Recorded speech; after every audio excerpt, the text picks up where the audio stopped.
MP में कांग्रेस ने मान ली हार, सर्वे ने भी बता दिए चुनाव परिणाम। कांग्रेस नेताओं की आपस की लड़ाई से हो गया पार्टी का बंटाधार, कमलनाथ या दिग्विजय कौन कसूरवार। बीजेपी का दावा 150 से ज्यादा सीटों पर चुनाव जीत रही है पार्टी। मध्य प्रदेश कांग्रेस के अध्यक्ष कमलनाथ सिंह शिकायत कर रहे हैं कि चुनाव में बेईमानी हो रही है। नेता प्रतिपक्ष डॉक्टर गोविंद सिंह दावा कर रहे हैं कि उन्हें तो पहले ही पता था कि बेईमानी होगी, इसलिए चीफ सेक्रेटरी इकबाल सिंह को हटाने के लिए चुनाव आयोग से कहा था, नहीं हटाया। अब जगह जगह से खबर आ रही है कि वोटों की हेराफेरी हो रही है।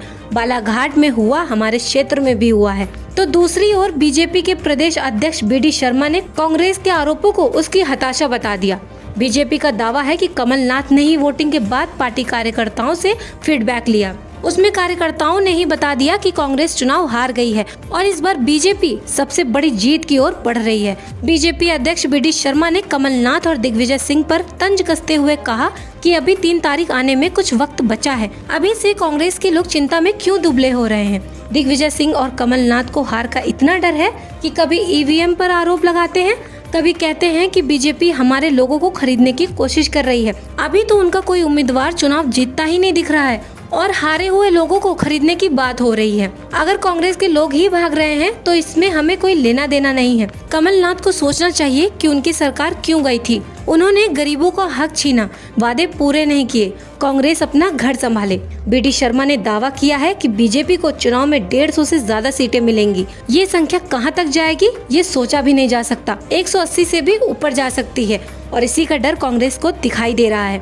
बालाघाट के मामले को लेकर भी बीजेपी ने चुटकी लेते हुए कहा कि बालाघाट के कांग्रेस के नेता कह रहे हैं कि कुछ भी गलत नहीं हुआ है, जो कुछ हुआ है वो गलतफहमी के चलते हुआ।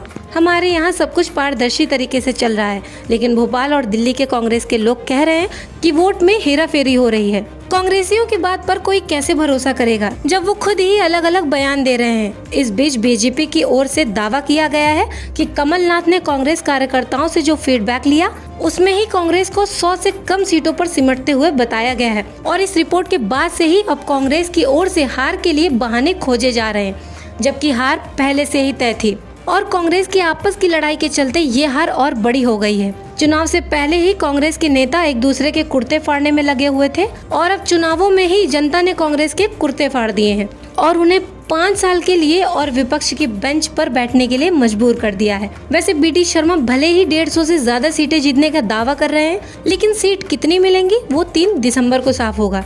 लेकिन चुनाव के ऐलान से पहले बीजेपी के अंदर जो असमंजस दिखाई दे रहा था, वोटिंग के बाद वो आत्मविश्वास में बदल चुका है। पार्टी नेता ये दावा कर रहे हैं कि सरकार उनकी ही बन रही है और पूर्ण बहुमत के साथ बीजेपी मध्य प्रदेश में वापसी कर रही है। सीट कितनी मिलती है सवाल अब इस पर टिका हुआ है, लेकिन इस समय जो संख्या है वो उससे ज्यादा ऊपर जाने वाली है। मध्य प्रदेश में जब चुनाव का ऐलान हुआ उस समय बीजेपी के पास प्रदेश की 250 सीटों में से 127 सीटें थी और बीजेपी का दावा है कि इस बार ये संख्या इसके ऊपर ही जाएगी, कम नहीं होगी, जबकि विधानसभा में बहुमत का आंकड़ा 116 है।